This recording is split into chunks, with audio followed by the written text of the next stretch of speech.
starts at the door? Awesome! How do I sign up? Oh, easy. Go to HalleyElise.com. Nice. $5 off online? Oh, I've got to call the girls and tell them about the Psychic Gallery on the first Monday of the month. Great time! 7:30 p.m.? Perfect. Have to remember HalleyElise.com for the Psychic Gallery. The opinions expressed on the following sponsored program are strictly those of the host, guests, and callers, and not necessarily those of this station, its staff, management, or sponsors.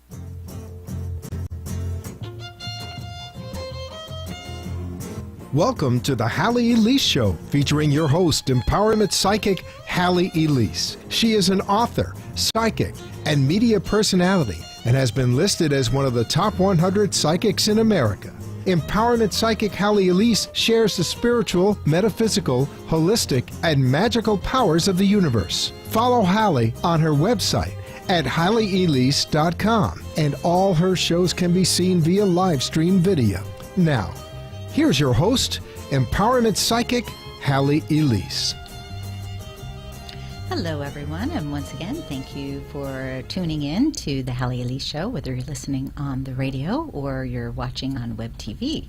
And by the way, if you are listening in on the radio and you're thinking, well, where? How do I do the whole web TV thing? It's really quite easy. Just go to my website, HalleyElise.com, and there's a link on the front page that says something about the show. You'd have to ask my webmaster exactly what it is, because if I'm not looking at it, I'm not quite sure. But just click on that and you can see the live feed. And the nice thing too is if you're catching part of the show but not the whole show and you're like, oh darn, I wanted to hear that, you can always go back to my page after the fact, and the shows are archived. Usually within 24 hours, but sometimes maybe not. It just depends on what's going on. But typically speaking, 24 hours. So you can kind of go there and see what's what. My producer's breaking my chops over here. Better watch out. I'll put you in front of the camera. Then what are you going to do? So just switch the camera around. Anyways, I wanted to make sure everybody had an idea as far as schedule. I know I let you know periodically what's what, but people get confused, and I understand I get confused. I mean, this afternoon I went home, I was exhausted. I lay down and woke up and I'm like, what time is it? Where am I? I'm like, oh yeah, I need to be somewhere at the station.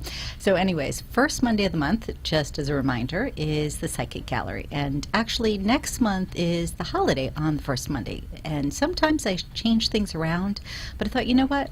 You folks will be done with your barbecue by 7:30, so eat up and then come on out to the Psychic Gallery. And again, it's the first Monday of every month. So if you miss it one month, you can always make it to another month.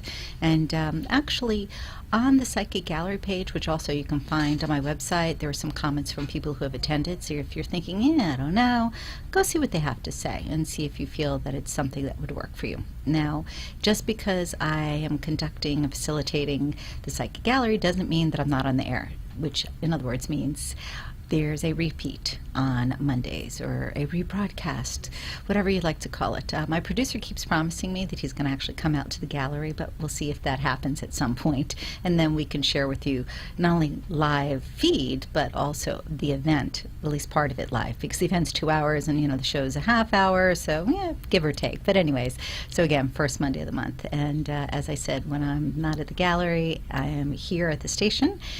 Anyway, look at it. Tune in and you get a show. So that makes it easy. Okay, wanted to share the third Monday of the month. I know, lots to remember, right? Think Monday's Psychic Monday. So you have me on the air as well as in person at the gallery. And the third Monday of the month, actually it's Super Monday, you see? Trying to get you information and I'm confused. First Monday, Super Monday. Because we have the Psychic Gallery and we're here on the radio. Third Monday. Oh my gosh, I think I need to go back to sleep today. Anyways, third Monday is Psychic Monday, which means you can call in, ask psychic questions, whether I'm on the air by myself or have a guest, it all revolves around psychic phenomena. So something to keep in mind. I mentioned previously that I have the very beautiful and very talented Jacqueline Ripstein coming on, and she'll be on the 25th. and we'll be talking about her new book and some of her artwork, and she's just amazing. She's actually involved with the UN as well to help with peace. So you'll definitely want to tune into that show. If you can't make next week's and get your psychic fix, then make sure you tune in for the following week. So let's see, did I cover everything? I think so. Oh, what you don't know is while my office mate was out of town on a little vacay, I redid the office. Poor thing, she came in to the entranceway and went, what's going on? Everything was kind of changed around. So we have new furniture and new artwork. So if you haven't been up for a while and you want to come visit and see what we did, what I did, come on in. Happy to have you. And I want to let you know, 2 meditation classes will begin again in September. I kind of took a break for the summer because in earnest, a lot of folks are out of town. They're busy, they're whatever, things going on. Truthfully, I do a little running around during the summer too, so it worked out better. But I'm looking forward to the first week in September, starting meditation again. And if you have an interest, I would suggest you get in touch with me before I even put anything up on the web, because I will let you sign up in advance for $99 for 5 classes, whereas afterwards, when I actually post, you're going to find that it's $130. So you might want to save a little money if you'd like to take advantage of the classes. So I think now I covered the schedule. It's a good thing I have a little thing to work with so that it tells me where I'm supposed to be when I'm supposed to be there. And actually, that's what I want to talk to you about this evening, time. And also the idea of how we perceive time, how we interact with it, how we attract it. I think back, and on the way here to the station, I was thinking about when I was a kid, and it seems I've always had issues with time. When I was a little kid, my mother would wake me up to go to school, and I'd say, oh, 5 more minutes, oh, 5 more minutes, oh, 5 more minutes. An hour later, she's yelling, you've got to get up, you're going to be late. And, you do the mad dash to get dressed and run out the door. Okay, so not a lot has changed. Part of that, though, is I've always been a night owl, and even as a little kid, I'm up late for whatever reason. I tend to create and connect better with the world late at night, and that's fine as long as I don't have to get up at 7 in the morning. I have a friend who I was chatting with, and she said, oh, I'm going to change my pattern. I'm going to do it. And I said, well, how long have you been doing this? She goes, oh, since I was an infant. I said, what do you mean since you were an infant? She said, well, her mother was alone a lot in the evenings because her father worked and late at night. He was like off during the day and then worked at night, and so their schedules were all screwy. And the long and the short of it is she would keep the infant up all night and the toddler up all night because she wanted company.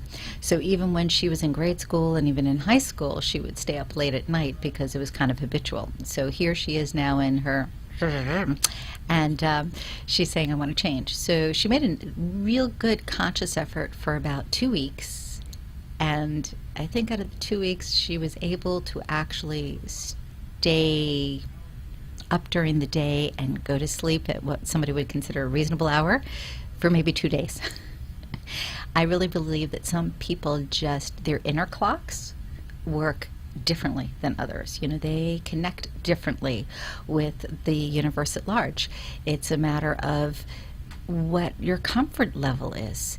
And, I think too about how we have less time now than probably ever before. And the reason I say that is because we are so connected with electronics. We have, the web. We know more about the world than ever before. 24/7, we can see what's going on in Guatemala, or what's going on in Iran, or what's going on in China. And if something is disturbing there and we're sensitive, we are going to take that with us, and we may not go directly to sleep, or we go to sleep and it's restless because, we're concerned about all of these things. Whereas years and years ago, even with the telephones, and I know some of you under a certain age won't remember this, but we didn't have answering machines at one point. Your phone rang, and if you weren't there, you didn't get it. We didn't have a phone attached to us. Before we had the phones that we carried around, we had beepers. And again, certain ages are going, what? What are you talking about? There's so many things that if you were born, let's say 1960s or earlier, you would know about playing outside and getting dirty and the clock was different because your parents would say, when it gets dark out, come in. And dark out could be 5 o'clock one night, it could be 7 o'clock another, depending on the time of the year and the season. And you would adjust. Nowadays, it's not like that. There is a clock you have to adhere to because you're doing a presentation, because you don't want to miss something on a particular interaction on the web, whatever it is. And this is not to say that before we didn't also have commitments. For instance, if somebody was doing a speaking engagement, that they were supposed to be there on time, of course. But it's that after effect that's different. People would write notes, actual letters, that you put in the mail with an envelope. So you didn't sit and type or hunt and peck and didn't put out, let's say, 50 things that were instantaneous. The time itself gave you a moment to appreciate what was going on. So for instance, somebody did something nice for you. Today, you go, oh, that's really great. I want to send them an email, or I'll send them a text. And that's lovely, but 2 seconds later, it's gone. It's as if we're not savoring the moment. And years back, somebody did something nice for you, and you'd say, that was really thoughtful of so-and-so. I think I'm going to go buy them a beautiful card, and I'm going to go really find something lovely. And you find that card, and then you go home, and you fill it out, and you're like, wow, you remember what it was that they did for you. You remember that gratitude. And since everything is energy, and we've talked about that before, that energy is transmitted in the envelope. There's only so much that's transmitted across the wavelengths. I mean, you really have to be hypersensitive to energy to pick up on the vibration of something in an email or a text. Some of us do, a lot of us don't. And this is why a lot of people complain that when they write a text or they get an email, that things are misconstrued, because there is no expression, there is no depth to it. Now, if you know the person really well, you may be able to ascertain what they meant. If you know their humor, you may be able to realize, okay, they're being silly, or they're being ironic in that moment. Very different, though, getting something that's handwritten, and you can see the impression on the paper being deeper when they're expressing something passionate, or going up when they're talking about something joyous, or just even holding it in your hand and feeling the paper allowed you to, again, take that moment and feel, what was it? They weren't just giving you words, they were giving you a gift back. So if you had done something nice, you in return received something nice. Now, this is not to say that nobody does that today, because there still are some people. But I'm trying to bring up the idea of time and what we want to attract to us. So if you think in terms of, I'm always too busy, I don't have time to respond to somebody, I don't have time to send a note, I don't have time for whatever the myriad of reasons are, then what are you saying, really? You're saying, one, that you're always affirming, I don't have time, and you put that out into the universe, so you get more of the same. Again, energy attracts energy, all right? And you're also saying that the time that it takes to give gratitude or appreciation has no value to you. That someone else, well, if you don't have time for them, you're not making time. Because there's something, some truth to, if it's important enough to you, you make the time. You hear about these people who are, for instance, in high power positions, who during bike week, and if you don't know what bike week is, it's when a lot of motorcyclists get together, they take off from their high powered jobs. A lot of them are attorneys, a lot of them are people that are white collar. You do have a mixture, eclectic wise, of different types of people, but there are a lot of them that really are in high power positions where a lot of people rely on them. And they go, no, I'm taking the time. And they take that time off to go to Bike Week, and they have Bike Week in different places around the world. But I'm thinking in terms of Florida, there is one here that's only a few hours away from the South Florida area. It's in Central Florida. And what's kind of cool about this is you meet these people and you think, wow, they ride a bike? Wow, they're dressed in like blue jeans and a t-shirt. Wow, they're a regular person. It's important to them. It's important for them to have that moment of respite. It's important for them to have that moment of joy. It's important for them to connect with other people without feeling obligated to do, without feeling the need to always be on and feeling that they don't have time. So just something to consider. Okay. If you're wondering, how does this fit in as far as metaphysically or holistically? Well, the truth of the matter is if you're always feeling rushed, you tend to create, I'll say, a stagnant or a ascetic energy, an ascetic environment within your body. And that means you're more prone to being ill, catching colds, having aches and pains, feeling restless, feeling disoriented, having absent-mindedness. Lots of things that people take for granted oftentimes are shifted just by allowing yourself to have more time. And it's funny for me because my family always says, she's late. She's going to be late to her own funeral. And yet when it comes to work, the majority of the time, I'm on time. When it comes to being at the station, the majority of the time, I'm on time. My producer, again, he's shaking his head, but the truth is I'm here when I'm supposed to be here. My point being, it is more important for me to be relaxed than it is to feel out of sorts, to run to be somewhere. So what if I'm 5 minutes late? Really think about this. Other than someone getting married or a funeral where somebody is expecting you to be there and you don't want to run in and interrupt them, then so what if you're a few minutes late? If you're meeting at a restaurant, or you're even, I'll give an example. I have a buddy and he and I go to the movies a lot, and it's kind of funny. It's always a guess to see who's going to be there on time. I've gotten much better than him, I have to say, and hopefully he's watching this so that he'll call me later and go, you're not supposed to tell that. Anyways, it's funny because I'll be looking at the clock going, okay, movie's supposed to start at, let's say, 10:50, and here it is 10:45. And then I remind myself, oh, wait, they have all the previews, they have people getting settled. So if he shows up 2 minutes beforehand, we're still there on time. We still get to see the film on time. And honestly, the previews, if I catch them, I catch them. If I don't, I don't. My point being, again, there's a certain level of peace to that, and there is a certain level of comfort just being in your own space, just allowing yourself to say, all right, is this important, is this not? If you can get into that groove, you will find that you actually have more time. There's an old saying, haste makes waste. And it's old, like my grandmother, my nana used to say this.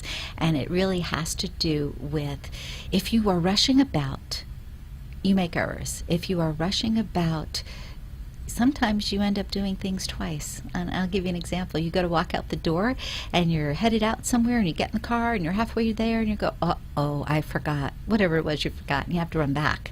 So you didn't actually save any time. You actually needed more time. So, give a little thought to that. Anyways, we are going to take a quick break, and that is if my buddy in the sound room is there. I don't know, I think he ran away. Ken, you there?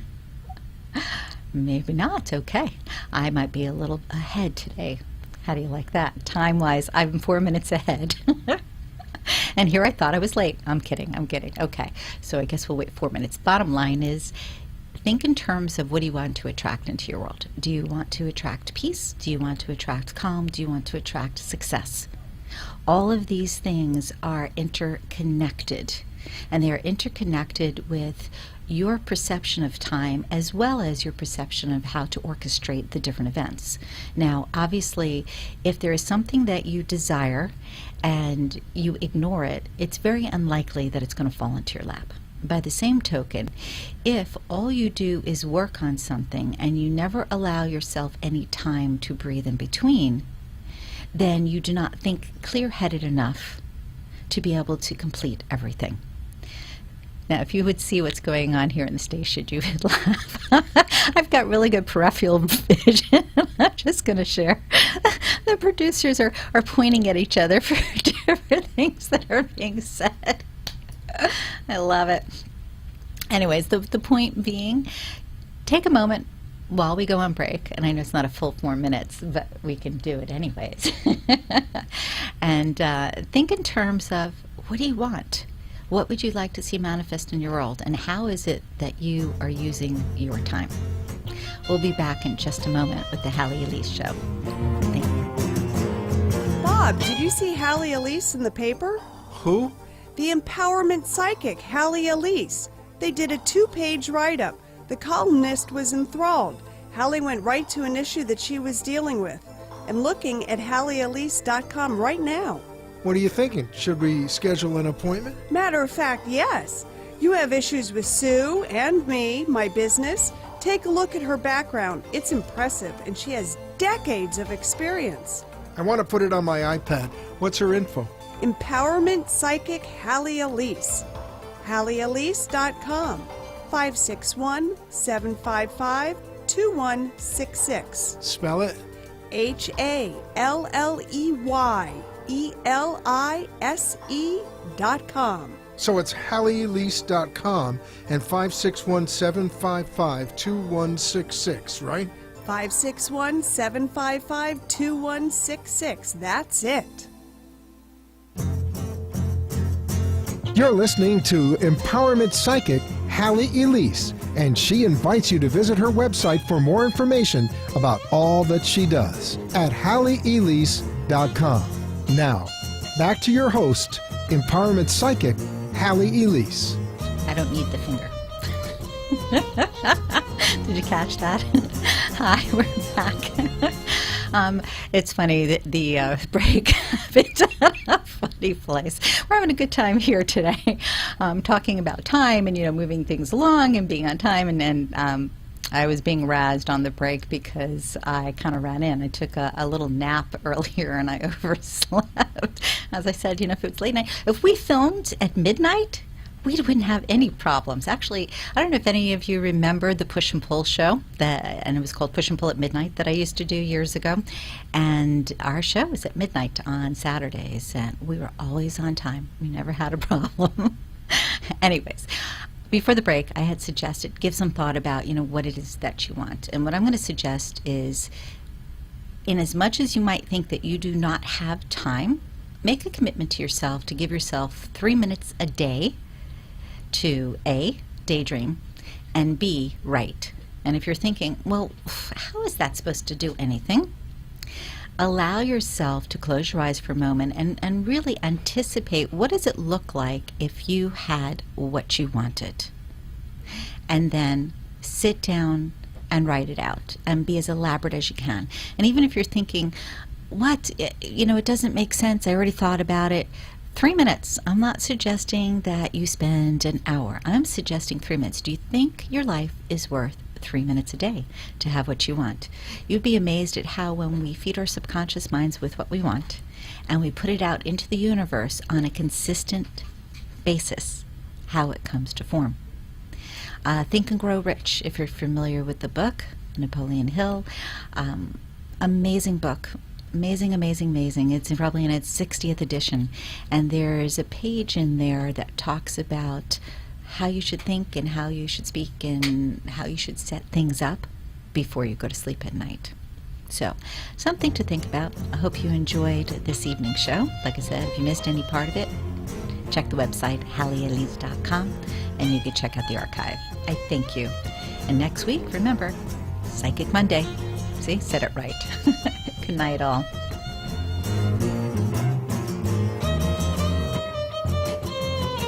Be enchanted and delighted. Connect each week here on WNN for the Halley Elise Show. Also on Facebook and at HalleyElise.com. Thanks for tuning in. The opinions expressed on the preceding sponsored program were strictly those of its host, guests, and